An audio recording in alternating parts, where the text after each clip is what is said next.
Ready start. महोदय, औद्योगिक क्रांति ने अपने प्रारंभिक चरण में कुटीर उद्योगों पर घातक प्रहार किया और कारीगरों को मृतजीवी मजदूर बना दिया। निम्न आर्थिक वर्ग की स्त्रियां परिवार के भरण पोषण के लिए तैयार हो गईं। औद्योगिक क्रांति ने पाश्चात्य देशों की अर्थव्यवस्था को जिस गंभीरता से प्रभावित किया था, ठीक वैसा ही प्रभाव भारत में भी पड़ा।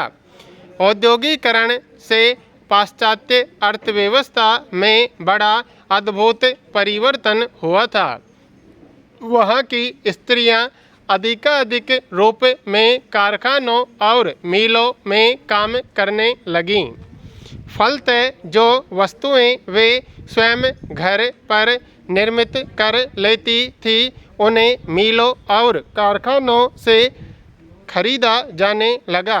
इसका कारण यह था कि स्त्री मजदूर के पास कारखानों में काम करने के बाद इतना समय नहीं बच पाता था कि वह गृह उद्योग को भी गतिशील रख सकें। भारत में औद्योगिकरण के फलस्वरूप स्त्रियां मजदूरों के रूप में कार्य करने लगीं और उन्हें मिलों की वस्तुएं खरीदने के लिए बाध्य होना पड़ा। इसका प्रभाव सामान्य जीवन स्तर पर भी पड़ा। जीवन स्तर के महंगे होने के कारण परिवार के भरण पोषण के लिए स्त्री को भी मजदूर बनना पड़ा। वे कम से कम मजदूरी पर भी कार्य करने के लिए तैयार हो गईं। औद्योगिक क्रांति में होने वाले तकनीकी परिवर्तनों ने उत्पादन की प्रक्रिया को बल दिया और नगर की निम्न वर्गीय तथा कारीगरों की स्त्रियों ने अकुशल मजदूरों के रूप में फैक्ट्री, मिल तथा खदानों में कार्य करना आरंभ कर दिया। केवल स्त्रियां ही नहीं, प्रत्युत बच्चे भी मिलों में काम खोजने लगे।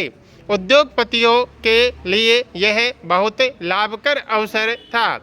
उन्होंने बहुत कम मजदूरी पर स्त्रियों और बच्चों से काम लेना प्रारंभ कर दिया।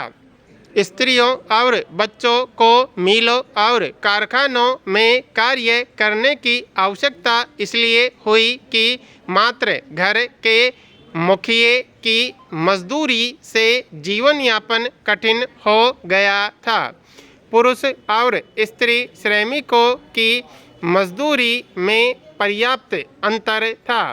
जब तक उद्योगपतियों को सस्ते दर पर स्त्री श्रम उपलब्ध होता रहा, तब तक वे स्त्री श्रमिकों का नियोजन करते रहे और स्त्री श्रमिक मात्र सीमांत श्रमिक मानी जाती रही। इस औद्योगिकरण के प्रथम चरण में परंपरागत गृह उद्योग और कुटीर उद्योगों पर बड़ा गंभीर प्रभाव डाला। पहले वस्त्र उद्योग गृह उद्योग ही था। कार्य करने के कारण बुनने कातने का समय नहीं मिलता था। फलतः परिवार की अधिकांश आय भी मिल निर्मित वस्तुओं को खरीदने में व्यय होने लगी। कारखानों में निर्मित वस्तुओं ने गांव की आत्मनिर्भरता को भी नष्ट कर दिया और कृषक तथा कारीगर शहरों में कार्य खोज में आने लगे। यह स्थिति उद्योगपतियों के सर्वथा अनुकूल थी। मजदूरों का शोषण जब अत्यधिक बढ़ गया, तब शासन को अनेक श्रम विषयक विधान लागू करने पड़े। सन 1881 से 1911 ईस्वी तक के श्रम विधान मूलतः कार्य के घंटे और उसकी दशाओं से संबंधित थे एवं उन्हें सुविधाएं प्रदान करने के लिए विधान पारित किए गए। महोदय, पहले उद्योगपतियों को स्त्री श्रमिकों के नियोजन में लाभ होता था, किंतु अनेक श्रम नीतियों, सुरक्षात्मक विधानों और अतिरिक्त सुविधाओं के नियमों के फलस्वरूप अब स्थिति परिवर्तित हो रही है। आज स्त्री श्रमिकों को बड़े और पुराने उद्योग में वांछनीय नहीं समझा जाता। ऐसा माना जाता है कि स्त्री श्रम से पर्याप्त लाभ नहीं मिल सका। स्त्री श्रम के विषय में लागू सुरक्षात्मक कानूनों के कारण उद्योगपति स्त्रियों के रोजगार में कतराया करते हैं। स्त्री श्रमिकों को निरुत्साहित करने के पक्ष में उनसे काम नहीं लिया जा सकता। जिन उद्योगों में पहले स्त्री श्रमिकों का नियोजन हुआ था, वहां भी उनकी छटनी होने लगी तथा यह कहा जाने लगा कि उन्नत मशीनों के कारण अब स्त्री श्रमिकों की आवश्यकता नहीं रह गई। अनेक उद्योगों में अब योजनाबद्ध रूप से स्त्री श्रमिकों की छटनी हो रही है। तथापि लघु उद्योगों, कुटीर एवं गृह उद्योगों में स्त्री श्रमिकों के नियोजन की संभावनाएं बलवती होती जा रही हैं। बड़े उद्योगों से स्त्री श्रमिकों की छटनी का आधार स्त्री श्रमिकों के लिए लागू सुरक्षा कानून बताए जाते हैं। इसका परिणाम स्त्री श्रमिकों की बढ़ती हुई बेरोजगारी सामने आती है। पंचवर्षीय योजनाओं में हाथकरघा, ग्रामोद्योग, खादी तथा अन्य कुटीर उद्योगों की व्यापक पैमाने में स्थापना हुई है, जिनमें स्त्री श्रमिकों को रोजगार दिया गया है। वर्तमान की जनगणना के अनुसार प्रति 1000 पुरुषों में स्त्रियों की संख्या 941 थी। जनसंख्या के इस बड़े भाग को कार्य प्रदान करना आर्थिक विकास की एक अनिवार्यता है। यदि स्त्री श्रमिकों के रोजगार को अलाभकर मानकर छोड़ दिया जाए तो इससे जनशक्ति का ह्रास और अनुपयोग होगा।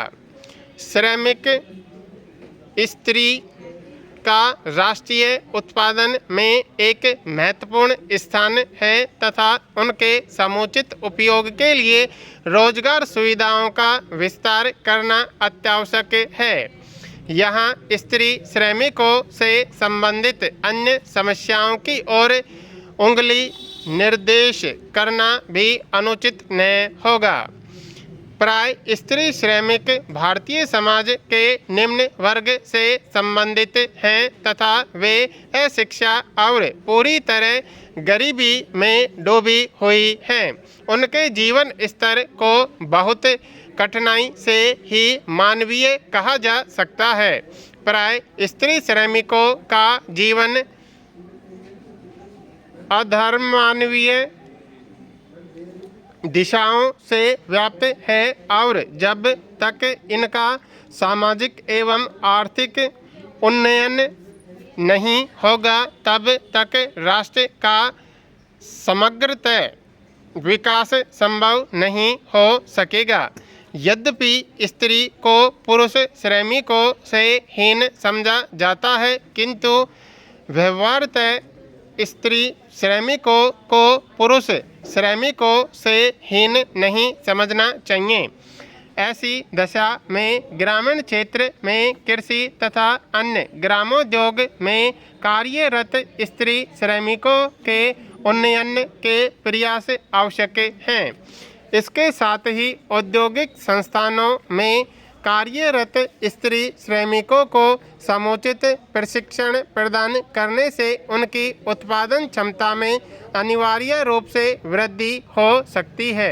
आज के औद्योगिकरण के युग में स्त्री श्रमिकों को मात्र सीमांत श्रमिक मानने से ही काम नहीं चलेगा।